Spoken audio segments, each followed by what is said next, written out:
'Tis a miracle, surely. We've never had so many people want to join our choir.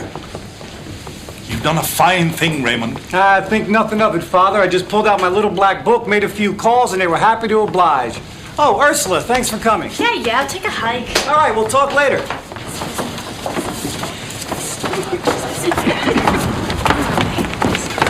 Out of my way. Hi, Benton. This is my chair. I sit here every week. Well, this week it's mine. Would you like to borrow my pitch pipe? Oh, well, thank you for the offer, but Didn't I see the church singles dance the other night? actually, I'm not part of this congregation. My friend and I just stopped by to pay Father Bain a visit, or so I thought. Sorry. He did volunteer for this, didn't he? Oh, absolutely, Father. You know how it is with Mounties, any excuse to burst into song. All right, ladies. And Constable Fraser. Turn to hymn 598.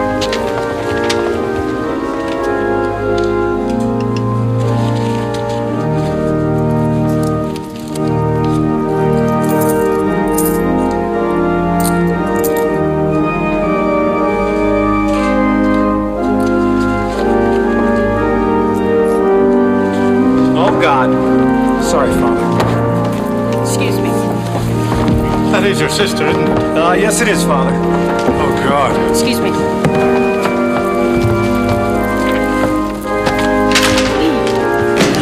Oh, Benton! What a surprise! You sing too? So I'm told. How nice. Move it or lose your foot.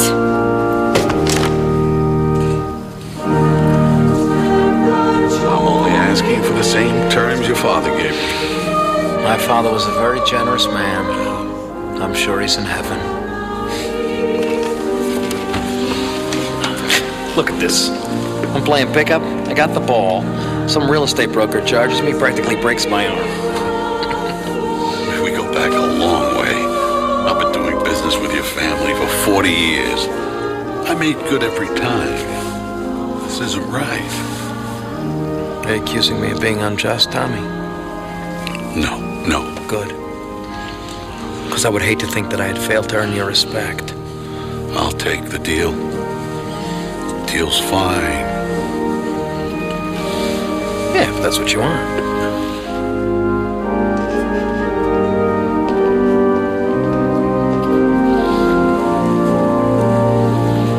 So you want to shoot some baskets on Saturday? Me? Yeah, you. Sure, Mr. Zuko.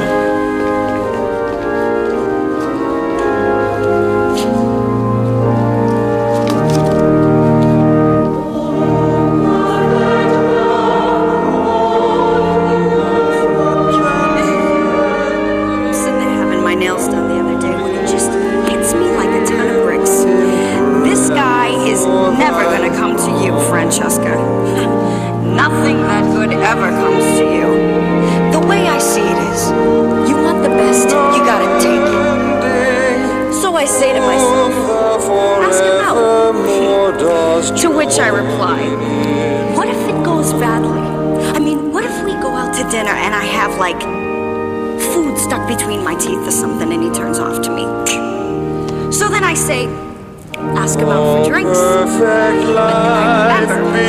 he's a Mountie, stupid. He doesn't drink. I mean, sure, it's dark and the movie theater and everything, but you know, there could be people around and yeah. So, the way I see it is, why do we have to play these games? I mean, we're both adults. We both know what we want. So, you want to have sex? Oh! Help! Help! Thief! Thief! Thief! Oh, darn. Excuse me.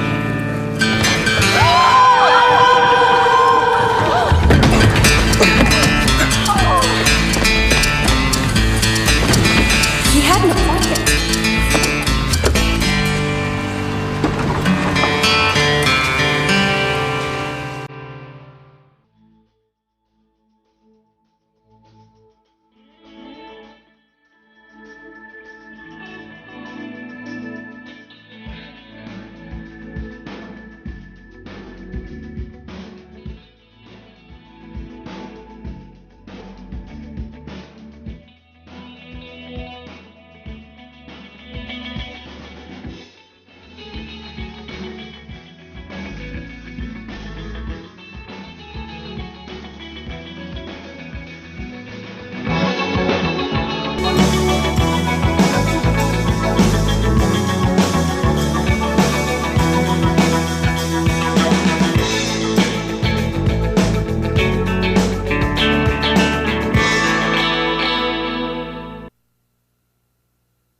forget about it, Benny. Father Bean said there was less than $40 in there. If you want, I'll give him the money right in my own pocket. Look at the gouge marks around the hinges, Ray. No. The thief loosened the fittings before he pried the lid. Okay, $40 and a new pour box. Judging from the striations in the wood, I'd say he must have used some kind of specialized tool. Benny, it's a $3 lock and a $10 box. What do you want to do, call in Scotland Yard? Given the angle of insertion, I'd say he's probably right-handed. You see now, that is the break that we needed. Let's go nail the right-handed bastard. Now, you'll notice this rough indentation in the wood made when the lid was pried open. No, I won't. It indicates the implement had a curved head and a sharp point. You know, it rather brings to mind a hook used for sockeye salmon. Hey, Elaine, give me a list of all the salmon fisheries in the greater metropolitan area, will you? What? Never mind, Elaine. I believe Ray was just mocking me. Yes, I was. We're not looking for a hook, Ray. I was referring to the shape of the implement's head. Now, the distance from the mark to the rear indicates the implement was at least 6 inches long, with sufficient heft to loosen the hinges. Uh-huh. No, okay? No ahas, no uh-huhs, no interestings, no look at this, Ray, because I'm not going to look. Left a waxy residue. Frazier, this is a petty theft, okay? We'll fill out a form if I can find the damn thing, and if somebody returns the money, we'll bring it back to the church. Well, I'm not interested in the money, Ray. I'm after the thief. Thank you. St. Michael, somebody robbed the poor box. Look into it. I'm already on it, sir, and I even found some waxy residue. Seems a prominent member of the congregation is concerned we're not going to give attention to the theft, since there was a small amount of money involved. Detective Vecchio was just pointing out the basic injustice of that, sir. I have to ask you this. Don't you have a job of your own? Oh, yes, sir. But I had the early shift this morning. And you have nothing better to do with your life than hang around here and help us solve crimes? No, sir.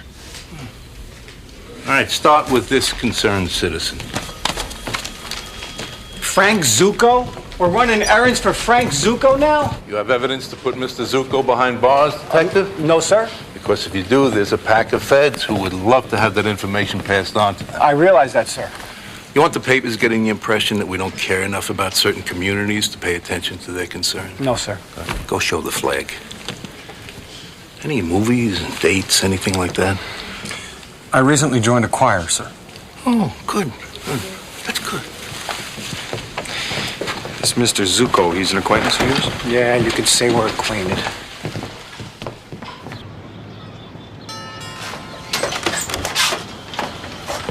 Detective Vecchio, 27th. Ray, good to see you. Benton Fraser, RCMP. Come on in. You know, it's a great old neighborhood. One of the last. I mean, I would hate to see that kind of a criminal element creep in. You know, when my father was... Well, we all know what my father was, but one thing you could say for the man, he made sure that the neighborhood was safe. I made you a picture, Daddy. Let me see, honey. Oh, that's beautiful. Why don't you run in and show Mommy, okay?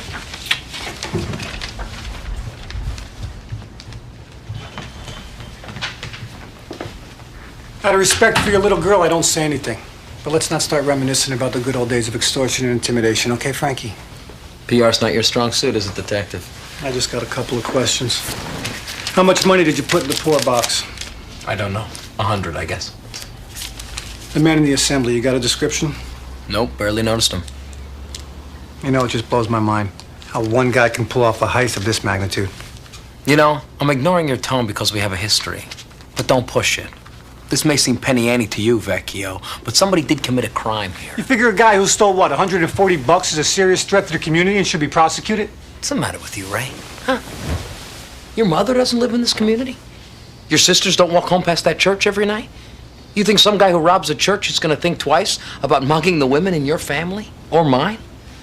Let's not compare your family and mine, okay, Frankie? Because we don't walk down the same block. I'm sure that Detective Vecchio shares your concerns, Mr. Zucco. After all, as you just pointed out, this is his neighborhood, too. Canadian, right? Yes. Well, then you understand. I mean, you come from one of those nice, clean cities where they have no graffiti, no garbage on the streets, and people treat each other with respect. Right? Well, yes, I suppose so.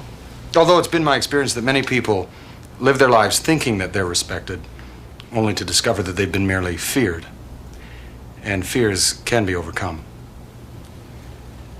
We will find the thief. Thank you, Constable. I'd be very grateful if you did. Right? You still play basketball, Ray? You gotta come down to the gym on Saturday. Work off some of that pasta. I don't think so, Frank. His father, Carl, ran the extortion rackets for over 30 years on this side of town. You think he's like his father? Is he more legit than his father? He can afford to be. But I went to school with Frank. We used to play pickup basketball together. There was this one kid, Marco Matron. He couldn't make a basket to save his life. No matter whose side he was on, he always managed to lose the game, and Frank didn't like losing. So one day, a couple of Frank's buddies held him down while Frank drilled a basketball into his face for about a half hour. Marco just laid there choking on his blood. He never came near the court again. You know, we had a schoolyard bully in Tuktoyaktuk once. Sometimes at night I can still remember him coming into the classroom swinging that otter over his head. There was just no reasoning with him. And I thought we had nothing in common. Bindle stitch. You know, you gotta stop swearing in Eskimo. Well, a bindle stitch is a tool used by a shoemaker for lifting laces off of the leather. Our poor box thief used a bindle stitch and the waxy residue, shoe polish. You're making this stuff up, right? No.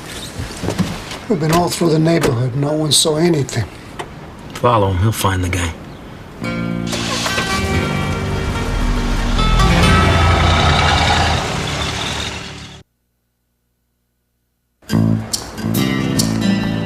So we're not really tracking a criminal. What we're tracking here is Pinocchio's dad. Geppetto was a woodcarver, Ray. He was not. Well, yes, that's how he made Pinocchio, out of wood. Then who was the shoemaker? I have no idea. Well, sure you do. The brothers Grimm, the poor old shoemaker, can't feed his wife. Little elves help him make shoes. There's very little dust in the windows. He can't have been out of business for long. I distinctly remember reading about shoes made by elves. The heavy machinery is still here. If he intended to open a new shop, he would have taken it with him. My guess is he didn't have that option. He took what he could carry and left. You mean to tell me you have no recollection of any shoe-related elf stories? Ray, I would tell you if I did. Hello? I'll be right out. Excuse me, Ray, maybe you should conduct this interview. It's molded plastic, Benny. It's not gonna lunge out at you. You mean this? Well, if you think I'm embarrassed, you're sorely mistaken. Oh, yeah, that's why you're turning the color of your uniform. Don't be ridiculous. It's just hot in here, that's all. Can I help you? Yes, ma'am. Nice boots. Thank you. My name is Constable Fraser, and this is Detective Vecchio. We would like to ask you a question that is unrelated to either underwear or breasts. Yes, we would. Do you know who used to run the shoe repair next door? Yeah, Joey. Nice guy. Yeah, does he have a last name? I think it started with a P. He used to come in here for coffee sometimes. Sort of sweet and shy, which personally I find very sexy. Yeah, do you know what happened to him? Yeah, he went out of business about 6 months ago. It's too bad. Came in about 2 weeks before that, get something for his wife. He had it all picked out, but couldn't come up with the cash, so we worked out a deal. I don't think his wife liked the camisole. She left him, took the kid, real sad. You know where he is now? Girl who works here said she saw him going into one of those cheap hotels over on Diversey. Is she here? No, she's on vacation. Anything else I can do for you? Yes. You said that you did a deal for the camisole? Yeah. Yeah, he made me this. May I, Sure. Thank you. Ah, yes, it's very beautiful leather. Mm-hmm. Thank you kindly, ma'am. You're very welcome. How do you get away with that? With what? You know damn well with what? It's hand-stitched. Very delicate work. Yeah, it had quality written all over it.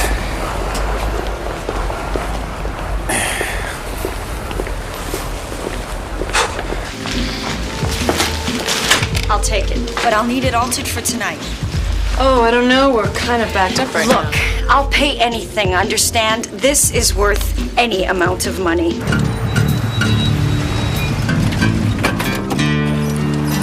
Well, we know he took his tools.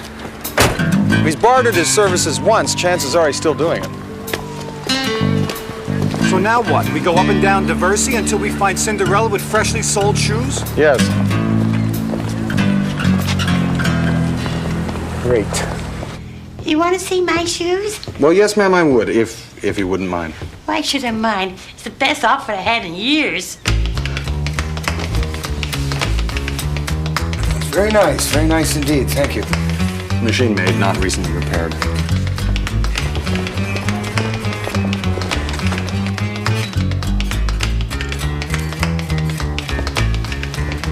You're welcome.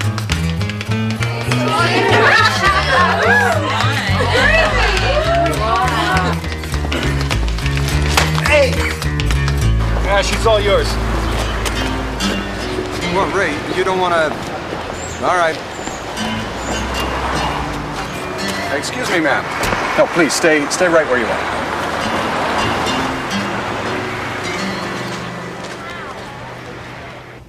He moved in a few months ago. He a friend of yours? No, but I'm familiar with his work. Mr. Paducci, I have callers. I'm sure he's in there. Could you open it, please, ma'am?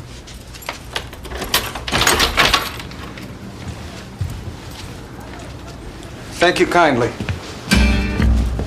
Ray! I'll see myself out.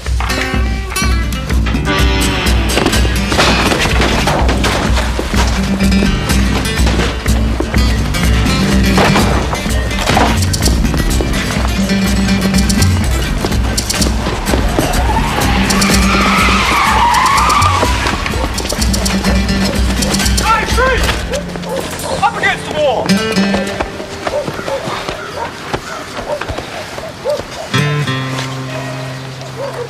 Spindle bin, I presume? Rumpelstiltskin. Didn't he use one of these? No, dwarfs don't make shoes. They had under bridges. Those are twirls. So who made shoes? Glinda, the Good Witch in The Wizard of Oz. No, that was magic. They were slippers, not shoes. I always wanted a pair of ruby slippers. I used to try on my mother's high heel shoes, standing in front of the mirror, click my heels together and say, "There's no place like home. There's no place like home. There's no place like home." Me too. What? Well, yeah, I wanted to be the Tin Man. I dressed up like the Tin Man. My sister would dress up like Dorothy. I almost never played with my sister. What? Oh, you're coming. It's nothing fancy, you know, but I'm making a living. Anyways, one day these wise guys pay me a visit. They tell me I'm not paying my neighborhood association dues. You know? $50 a week. I mean, maybe that doesn't sound like much, but I got overhead, you know? Got an apartment, a wife who likes to go out. Anyway, 6 months later, it's up to 65, then 85, then 100. Did they threaten you? Who was to threaten? I'm not stupid. Pretty soon I can't afford to pay for the phone or utilities. I fall behind on the rent. So I go to Zuko. I tell him I need some relief. He says to me, "The payments are strictly voluntary." I get back to my place and the front window's broken. 5 months later, I'm out in the street, and my wife... You can't blame her. So when I saw Zuko stick that 100 in the box, all I could think was, that's my money. I just wanted some of that back. That's fair, isn't it? Maybe, but it's also against the law. Could you identify these men? You know, Benny, there's nothing illegal about a voluntary neighborhood association. I've been down that path too many times. I just wasn't brave enough to do something, you know? He took my business. He took my family, man. He took my life. I should have done something. I should have done something. Joey Paducci, I don't know him. Frank Zuko does. Him I know. It's a sin to wish people ill, and I don't. But if I do, I confess it. Father Paducci's been arraigned. If you don't come down and sign a complaint, it's not going to stick. Why would I want to do a thing like that? Because he stole from the church.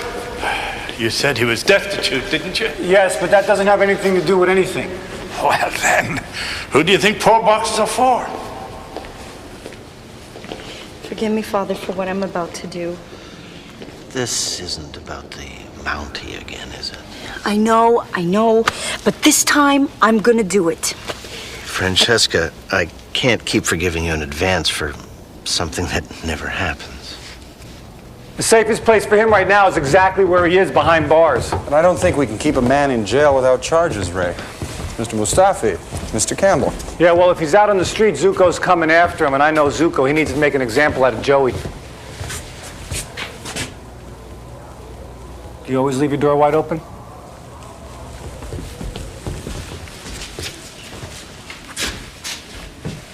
Excuse me, can you tell me what's going on?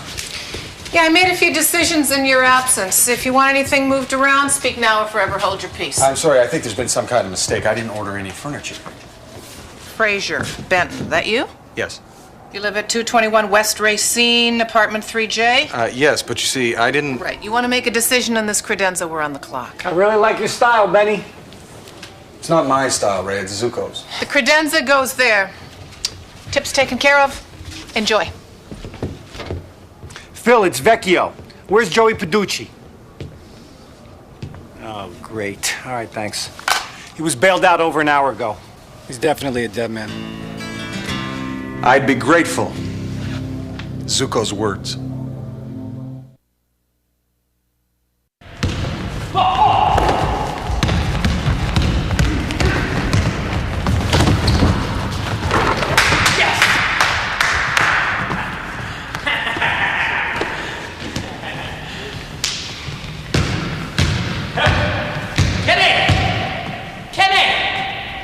Come on, you meet at 20.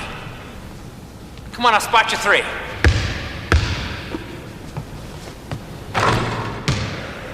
Three, 1.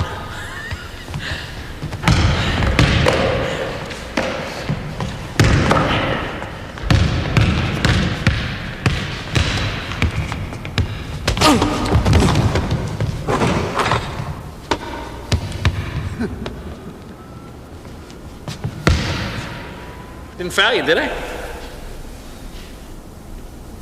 No. 3-2.